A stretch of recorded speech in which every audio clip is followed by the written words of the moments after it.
क्या ये ब्राह्मणवादियों की दुर्गा और काली है या फिर ये बोधिसत्व तारा देवी हैं बुद्ध मार्ग की? यह सच्चाई सभी पुरातत्ववेता जानते हैं, लेकिन आम जनता से यह छुपाया जाता है। क्यों छुपाया जा रहा है? क्योंकि आम जनता को भ्रम में ही रखना भ्रमवंशियों का एकमात्र उद्देश्य रह गया है। अब अगर आप इस वीडियो को देख रहे हैं तो आप लोग समझ जाइए कि आप सच्चाई के साथ जाना चाहते हैं या इसी तरह से ब्राह्मणवादियों के गुलाम बनकर जिंदगी भर इनके जीविकोपार्जन के रोजगार सिस्टम का एक प्यादा बनकर बेवकूफ बने रहना चाहते हैं। सच जानने का अधिकार आपको भी है। नमस्कार दोस्तों, स्वागत है आपका साइंस जर्नी में। 11वीं सदी में अल-बिरूनी जब भारत आए तब उनने भारत के सभी पर्व त्योहारों के बारे में काफी डिटेल्स में लिखा, जिससे भारत का एक्चुअल इतिहास आज बन पाया है। लेकिन उनने दुर्गा पूजा या नवरात्र के बारे में कहीं कुछ भी नहीं लिखा। उससे पहले 7वीं सदी में हेनसोंग के अलावे 11 से ज्यादा कोरियन और जापानी स्कॉलर भी आए थे भारत में, लेकिन उनमें भी कहीं किसी दुर्गा या काली का कोई वर्णन नहीं मिला। उससे पहले 399 में फाहियान आए थे। ईसा से 310 साल पहले मेगस्थनीज आए थे। उन लोगों के नोट्स में भी कहीं कोई दुर्गा या काली नहीं मिली। यानी सीधी सी बात है, यह दुर्गा पूजा या नवरात्र काफी नई प्रथा है जो मुस्लिम काल के बाद अंग्रेजों के काल में ज्यादा लोकप्रिय हुई है। तो सवाल यह है कि आखिर क्या है इस दुर्गा पूजा का इतिहास, क्या है इसके पीछे एक्चुअल कहानी? तो दोस्तों इस वीडियो को अंतिम तक देखिएगा, क्योंकि आज इस वीडियो में आपको कुछ ऐसे तथ्य जानने को मिलेंगे जिससे भ्रमवंशियों के द्वारा फैलाए गए भ्रम के पुलिंदे में विस्फोट हो सकता है। ईसा से 310 साल पूर्व मेगस्थनीज ने लिखा कि ब्रेचमैन्स अपनी फिलॉसफी का ज्ञान अपने स्त्रियों को नहीं देते थे, क्योंकि वो सोचते थे कि कहीं यह ज्ञान पाकर उनकी तरह विद्वान न हो जाए या फिर कहीं यह ज्ञान लेकर किसी पतित को ज्ञान न दे दे। इसके 1300 साल बाद यानी कि 11वीं सदी में जब अल-बिरूनी भारत आए तब उनने लिखा कि ब्राह्मण वेद पाठ अपने घर में अपने स्त्रियों के सामने नहीं करते। जब उन्हें उसको दोहराना होता था या पाठ करना होता था तो वह घर से बाहर निकलकर खेतों में चले जाते थे, जंगलों में चले जाते थे। इसके अलावे मनुस्मृति, पुराणों, गीता और अन्य धार्मिक ग्रंथों में स्त्रियों को कितना नीच और उनकी स्थिति गिराई गई है, इसकी डिटेल्स आप वीडियो 42-104 में देख सकते हैं। अब इसी से आप अनुमान लगा लीजिए कि भला ये लोग स्त्रियों को क्या सम्मान देते हैं। इनकी पोल तो 1848 में तभी खुल गई थी जब भारत की प्रथम शिक्षित महिला का खिताब सावित्रीबाई फूले जी को मिला, जो पिछड़े वर्ग से आती थी। और उनका भी विरोध इनने जमकर किया था, यह प्रचारित करके कि वह धर्म के विरुद्ध जाकर महिला शिक्षक बन रही हैं। इसके लिए उनको घर से बाहर भी निकलवा दिया और उन्हें तरह तरह की बाधाएं उत्पन्न की। और ऐसे लोग अगर यह प्रचारित कर रहे हैं कि उनके संप्रदाय में स्त्रियों को बहुत सम्मान दिया जाता है, इसलिए दुर्गा और काली को इतना पावरफुल दिया गया है, तो आप इसी से समझ जाइए कहीं न कहीं कोई षड्यंत्र है, जिसका आज मैं पर्दाफाश करने वाला हूँ। इस कोरोना काल ने कईयों की लुटिया डुबाई है, जिसमें से बहुत सारे बेगुनाह भी लोग हैं तो कुछ धूर्तों की भी लुटिया डूबी। ऐसी ही एक घटना हुई शेखपुरा जिला सदर प्रखंड के पंचना गांव में, जहां की जमीन की खुदाई से तारा देवी की मूर्ति मिली है। कोरोना काल में मिली यह मूर्ति सुर, असुर और दुर्गा महिषासुर की कहानी पर गप चलाने वालों के माथे पर न सिर्फ पसीना लेकर आई, बल्कि उनके बने बनाए धंधे को चौपट करने के लिए भी पर्याप्त रही। इस मूर्ति का चित्रांकन देखकर समस्त ब्राह्मणवादियों में खलबली मच गई। ऊपर से नीचे चारों तरफ हड़कंप। मेन स्ट्रीम मीडिया से यह पूरी खबर ही गायब कर दी गई, अन्यथा भक्ति और शक्ति दोनों से भक्तों की आस्था दूर होने का खतरा उफान पर उठने वाला था। वो तो शुक्र मनाए कि अभी भी कुछ ऐसे स्कॉलर जिंदा हैं जो सत्य को ही आगे लेकर चलते हैं, जिसकी एक कृति के रूप में भ्रम का पुलिंदा नामक एक पुस्तक उपलब्ध है, जिसका लिंक मैं डिस्क्रिप्शन में दे दिया हूँ, आप जाकर वहाँ से पढ़ सकते हैं। अब इस मूर्ति को आप ध्यान से देखिए। मूर्ति के शीर्ष पर भगवान बुद्ध की मूर्ति बनी हुई है। मैं फिर से याद दिला दूं, पाली में भगवान का मतलब परफेक्ट ह्यूमन होता है, इसीलिए कंफ्यूज न होए कि मैं भगवान क्यों कह रहा हूँ। अब इस चित्र में तारा देवी के 8 हाथ है और जिस तरह पद्म यानी कि कमल चौकी पर बोधिसत्व को बैठे दिखाया जाता है, वैसे ही तारा देवी बैठी हुई हैं। और जिस तरह अवलोकितेश्वर बुद्ध में अनेकों हाथ और अनेकों सर बनाकर दिखाए जाते हैं, उसी तरह तारा देवी के भी यहाँ पे 8 हाथ और 4 सर दिखाए गए हैं। दरअसल तारा देवी बोधिसत्व परंपरा की एक पद होता था, जिसमें बुद्ध मार्ग में एक महिला बौद्ध भिक्षुओं की हेड हुआ करती थी, जो बौद्ध मार्ग का प्रचार प्रसार करती थी देश और विदेश में भी। आप समझ सकते हैं कि 20वीं सदी तक भारत में औरतों की इतनी बुरी दशा थी, और जब तक बौद्ध मार्ग भारत से खत्म नहीं हुआ था तब तक बौद्ध मार्ग में भारतीय महिलाओं को कितना सम्मान मिला था। वो देश विदेश में यात्रा तक कर सकती थी और अपने मार्ग का पूरी तरह से प्रचार कर सकती थी, और उन्हें पावरफुल दिखाने के लिए उनके हाथों में तरह तरह के शस्त्र लगे हुए मूर्तियां बनती थी, जिससे कि बाकी की औरतों में भी यह मोटिवेशन आए कि वो किसी से कम नहीं है। अब इस मूर्ति में 2 हाथ साधना की मुद्रा में हैं और बाकी के हाथों में कुछ न कुछ ये वस्तु पकड़े हुई हैं। पुरातत्ववेताओं ने इसकी गहन जांच की और यह निष्कर्ष निकाला कि यह मूर्ति पालकालीन यानी 8वीं से 11वीं सदी के बीच के काल की है, और यह काले रंग की ग्रेनाइट पत्थर से बनी हुई है, जिस पर की लिखावट में धम्म लिपि तथा स्थानीय लिपि यानी कि बंगला लिपि का मिश्रित प्रभाव स्पष्ट रूप से देखा जा सकता है। इस सारे सबूतों के बाद इस मूर्ति के सर पर विराजमान भगवान बुद्ध की मूर्ति है, जो इसे पूरी तरह से तारा देवी साबित करती है। फिर भी इस मूर्ति को ब्रह्मवंशियों के वंशज दुर्गा प्रचारित करते रहे हैं। इस मूर्ति को देखकर आपको नहीं लगता कि पूरा का पूरा हिंदुइज्म ही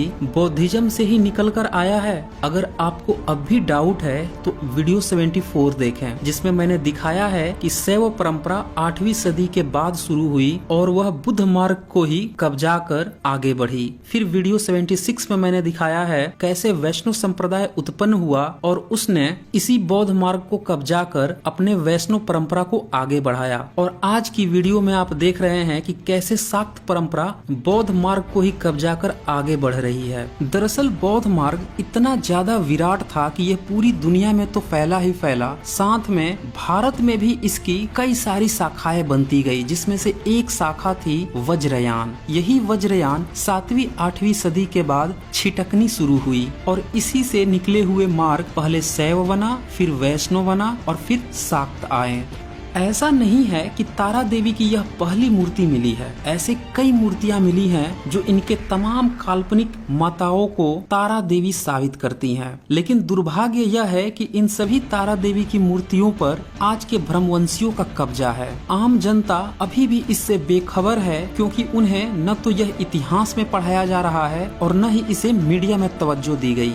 उल्टे यह प्रचारित किया गया कि बैचलर ऑफ आर्ट्स की पढ़ाई यानी कि BA की पढ़ाई और घास की चराई बराबर है, यानी कि भारतीय इतिहास से मुख मोड़ लो, उससे कोई फायदा नहीं है, वो बेकार है। और यही कारण है कि आम भारतीय इतिहास से दूर भागते हैं, और जब वो अपना इतिहास नहीं जानते हैं तो फिर इन ब्राह्मणवादियों की गप्पेबाजी को ही इतिहास समझ लेते हैं। सोचिए ये कितना बड़ा षड्यंत्र है। अब अगर आपको ये डाउट है कि हो सकता है कि ये मूर्ति अलग हो, तो मैं आपको कई और मूर्ति भी दिखाने वाला हूँ जो उत्खनन से प्राप्त हुआ है, और इन्हीं मूर्तियों को पुरातत्व द्वारा भी बताया जा रहा है कि दुर्गा और काली की सबसे प्राचीनतम मूर्तियां यही है। इसमें से एक मूर्ति ये है। ये मूर्ति भी तारा देवी की ही मूर्ति है और एक साधारण पुरुष के साथ ये युद्ध करते हुए इन्हें दिखाया गया है। ये अपने हाथ में एक त्रिशूल से वार कर रही हैं। तारा के इस मूर्ति का एक पैर कुत्तेनुमा बने हुए जानवर पर है तो दूसरा पैर सर कटे हुए जानवर पर है।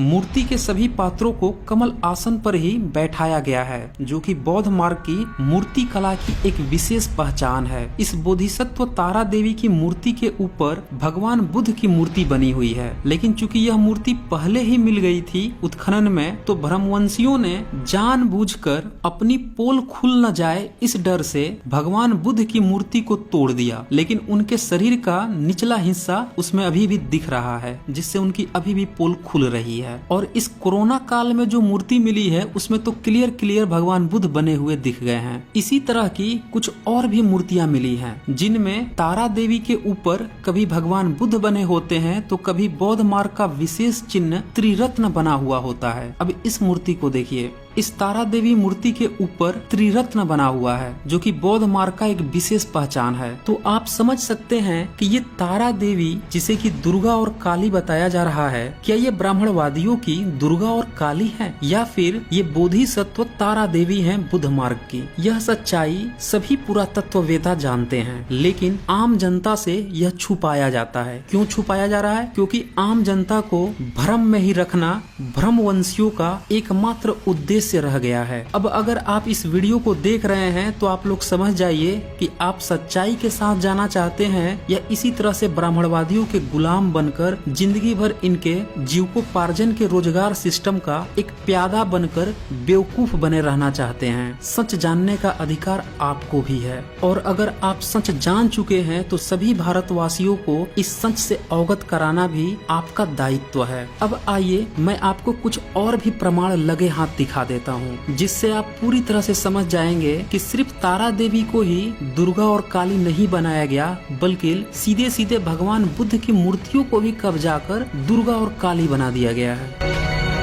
ऐसा कहा जाता है कि शाक्त परंपरा के 51 शक्तिपीठ भारत में हैं, जिनमें प्रथम शक्तिपीठ में किरीट शक्तिपीठ का नाम आता है, जो हावड़ा स्टेशन कोलकाता से 7.5 किलोमीटर बड़नगर के पास हुगली नदी के तट पर अवस्थित है। ब्राह्मणवादियों ने यह भ्रम फैलाया है कि यहाँ माता का मुकुट गिरा था। अब किस सदी में गिरा था ये तो आप समझ चुके होंगे। अब इस माता को आप खुद देख लीजिए, क्या ये माता दिख रही है या गौतम बुद्ध की मूर्ति है? इनके जो आगे पीछे चारों तरफ ये जो लिबास चपका के इनकी पहचान छुपाने का प्रयास किया जा रहा है, इस तरह करके कब तक भारतीयों को गुमराह किया जाता रहेगा। अब मैं आपको एक दूसरा प्रमाण दिखाता हूँ, चतरा जिले के इटखोरी का, जहाँ पे भद्रकाली मंदिर बना हुआ है। यह बक्सा नदी के संगम पर अवस्थित है। यह इटखोरी हजारीबाग से उत्तर में चौपारण से लगभग 16 किलोमीटर पश्चिम में स्थित है। माँ भद्रकाली के नाम पर प्रचारित इस मूर्ति को ध्यान से आप देख लीजिए। ये चुंदरी, मुकुट और श्रृंगार सिर्फ पहचान छुपाने के लिए हैं, लेकिन वह गौतम बुद्ध हैं जो सूर्य, चांद और सत्य की तरह हैं, जो छुपाए भी नहीं छुप रहे हैं।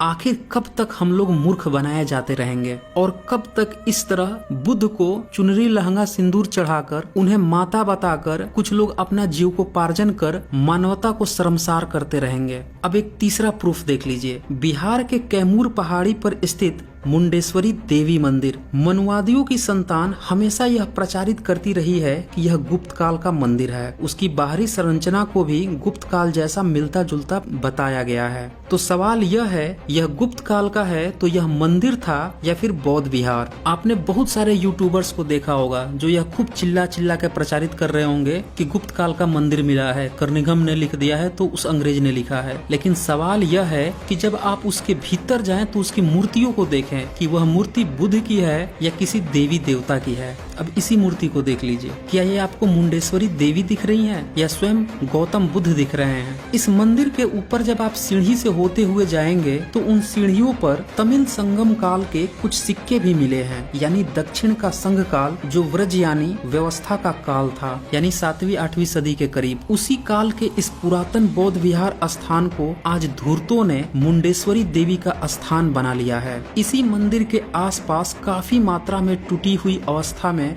बिखरी मूर्तियां भी मिली हैं, जिसको आज आप पटना के संग्रहालय में देख सकते हैं। इन सारे मंदिरों की डिटेल्स आपको वैदिक युग के घालमेल पुस्तक में मिल जाएगी। यह पुस्तक आपको किंडल वर्जन और पेपरवैक वर्जन दोनों में उपलब्ध है। तो इस तरह से आप देखते हैं कि आज का जो पूरा का पूरा ब्राह्मण धर्म खड़ा हुआ है, जिसमें शैव, शाक्त और वैष्णव आ रहे हैं, ये पूरा का पूरा बुद्धिज्म से ही निकला हुआ है। यानी आज का तथाकथित हिंदुइज्म पूरा का पूरा बौद्धिज्म से ही छिटका हुआ एक पार्ट है। तो इस तरह से आपने देखा कि किस तरह षड्यंत्र पूर्वक बोधिसत्व तारा देवी को दुर्गा काली बना दिया गया है, बुद्ध को ही शिवलिंग बना दिया गया, शिव बना दिया गया, बुद्ध को ही वैष्णव विष्णु बना दिया गया। तो ये अब आपका दायित्व है कि इस जानकारी को सभी भारतीयों को अवगत कराएं। तो दोस्तों, इस वीडियो को ज्यादा से ज्यादा शेयर कीजिए ताकि सभी को इस ब्राह्मणवादी षड्यंत्र का पता चल सके और एक्चुअल इतिहास सभी भारतीय जान सके।